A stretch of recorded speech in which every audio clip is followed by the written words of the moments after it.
welcome to this special live edition of Hannity. The 2016 Democratic rivals, they squared off in their very first primary debate in Las Vegas earlier tonight. Now we're going to have analysis in just a minute. But first, here are some of the highlights or lowlights, depending on which side of the aisle you look at it. Take a look. I'm a progressive who likes to get things done. I believe in a society where all people do well, not just a handful of billionaires. Look how glad we are actually to be talking about the issues that matter most to people around their kitchen table. You have not been in the United States Congress. Well, maybe and when that's you a want healthy to thing. check it out. Let me say, because there's a lot of loose talk going on here. You do not have the right to conduct cyber warfare against tens of millions of American citizens, and in a Webb administration, we will do something about that.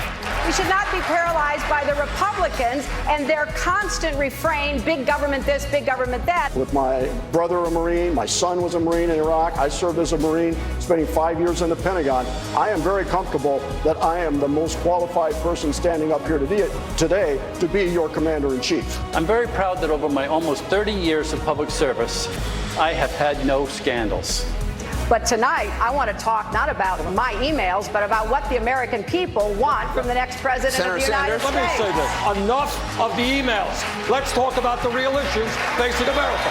I think we need someone that has the best in ethical standards as our next president. That's how I feel. Secretary Clinton, do you want to respond? No. Governor.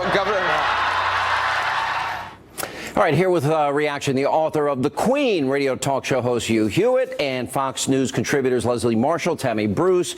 Winner, loser, Tammy? Well, look, obviously Hillary, but she was in a room with a bag of rocks, so you have to win. It's so true. They were so sad. awful. Look, as an American, I want everybody who wants to be president to be fabulous, but really, seriously, it was awful. She won clearly. It was effectively structured that way. Even Bernie Sanders was up there, bowing effectively, helping her with the emails. So, look, I mean, this is the best that the Democrats can do. They're clearly in trouble. She will, unless Biden gets in the mix, she will be the nominee. And we've got a lot of talent, and at least now they know what they're up against, which is a queen of a bag of rocks. Hugh, we got Chafee, we got Webb, we've got O'Malley. I mean, dumb, dumber, dumbest. It was awful. And then you've got the 73-year-old angry curmudgeon socialist. I don't see anybody beating Hillary. And if I'm Joe Biden, I'm saying I'm jumping in tonight at midnight. That's what I don't know. I think that Tammy's exactly right. It was a false positive for Hillary Clinton. She won the night, but that's like saying that the tallest man in the room by 15 feet is going to get the basket. It does not matter that she can beat Martin O'Malley, who I had no idea he was that dull. I actually had no idea anyone could be. It was painful. How did he get elected? I don't know. And Lincoln Chafee, he's the only Republican incumbent I have ever campaigned against in 25 years of broadcast. And now people know why. He was in line to become the chairman of the Foreign Relations Committee in the Senate. And he's a complete empty head. So false positive, except for the irony of her condemning Edward Snowden for allowing information to fall into the wrong hands. Wow. When she talked about sending them to jail, I think I tweeted out at that moment, jail? Really? Hillary? Classified information?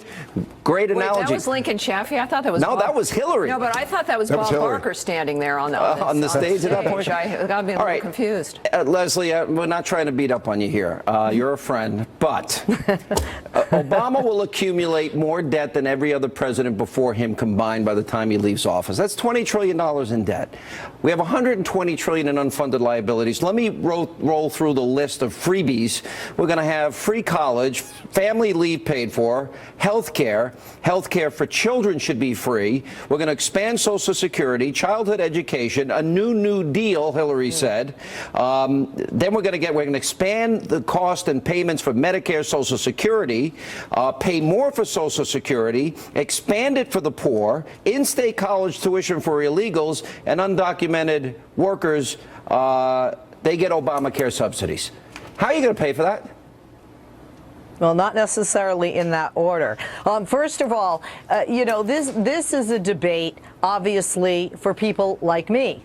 and not for you guys. What do you mean also it's not for in me? debate for no. You're pretty. I think you're pretty decided.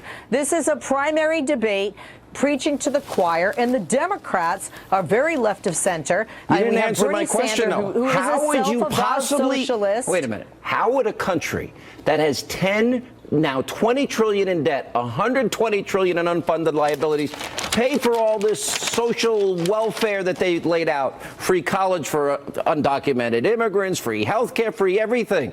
How are you going to pay for that? Well, one of the things that you have to, as Republicans, give Hillary credit for is that she gave a lot of power in that, if you notice, to the states to make that up to their decision. You're not explaining how we're paying for it. Power to the states doesn't tell me how you pay for it. I'm not running for office, Sean. I am not running for office. And the plan that Hillary has put forth with regard, as well as Bernie, with regard to free college, with Hillary Clinton's plan, as she outlined a bit of tonight, she talked about a reduction in interest rates for those who are borrowing. And then but again, and Bernie more Sanders money, has not more said taxpayer clearly dollars. how he's going to get community college to pay for it. I want to play and a that's montage. not unlike the Democratic proposal. I want to play a that's montage not new with Democratic of all the proposals. class warfare, discussion of income inequality. But before I show this, I want to remind my audience, the top 1% of wage earners in America pay over 50% of the taxes. Top 10% pay 85%. The bottom 50% of wage earners pay zero federal income tax. So as you listen to this, remember, bottom 50% pay nothing. Listen. The middle class of this country for the last 40 years has been disappearing. Millions of Americans are working longer hours for lower wages, and yet almost all of the new income and wealth being created is going to the top 1%. So that companies share profits with the workers who help to make them. And then we have to figure out how we're going to make the tax system a fairer one. Right now, the wealthy pay too little and the middle class pays too much. I want to address the income inequality, close the gap between the haves and the have-nots. Well, what are they going to do? They're going to confiscate people's property and wealth, and you're going to force and legislate that corporations now must share their profits. Look, it is classic central planning. This is what leftists all over the world do. It is the kind of planning that destroys countries. Go check out Cuba. Go check out Venezuela. There is a reason why it's the former Soviet Union. Things are changing around the world as leftists see that this does not work. Liberals are trying to save their own countries in the European Union. But what we've seen here at this debate, and Leslie's right, this is a message to the Democrat Party, which has gone so far to the left, they're falling off the cliff. They really are. And there's Bernie Sanders saying, come on over this way. I think the American people watched tonight and likely did not like what they saw. But there is a math problem. Tammy raises a good point. I agree that that's how the American people will see this debate. But Hugh, every Republican starts out with New York, without New Jersey, without electoral votes from California, Oregon, Washington. Probably they won't get Pennsylvania. When is a Republican presidential candidate going to win Michigan or Wisconsin? They have to struggle to get New Hampshire, Iowa, New Mexico, Nevada, North Carolina, Virginia, Ohio, and Florida. They have to run the table to win. Oh, but the difference is, Sean, people are interested, and I agree with Leslie about who these debates are for generally. They're for the primary electorates. People are interested in our debates. I'm going to do debate questions at the next two CNN debates. We're going to be in Las Vegas. And are they going to let you speak this time? I'm going to be back. I'm going to be asking questions. But we will have 10 times as many people watching. They're going to have to raffle things off to get people to watch that debate. You know what they needed? It's a so dose bad. of Donald Trump tonight. Well, you know, look, Bernie Sanders does not get to declare you had 10 times as many candidates. That's why you. You no, had 10 it's times because as many we're candidates. interesting That's and we're why. going to turn those states around because we have answers. And did you notice, Leslie, that the former Secretary of State could not talk about Libya, could not talk about Syria, could not talk honestly about Russia, could not talk about China, could not talk about the Arab Spring, could not talk about ISIS. And she wanted to talk about paid leave because her record is undefensible.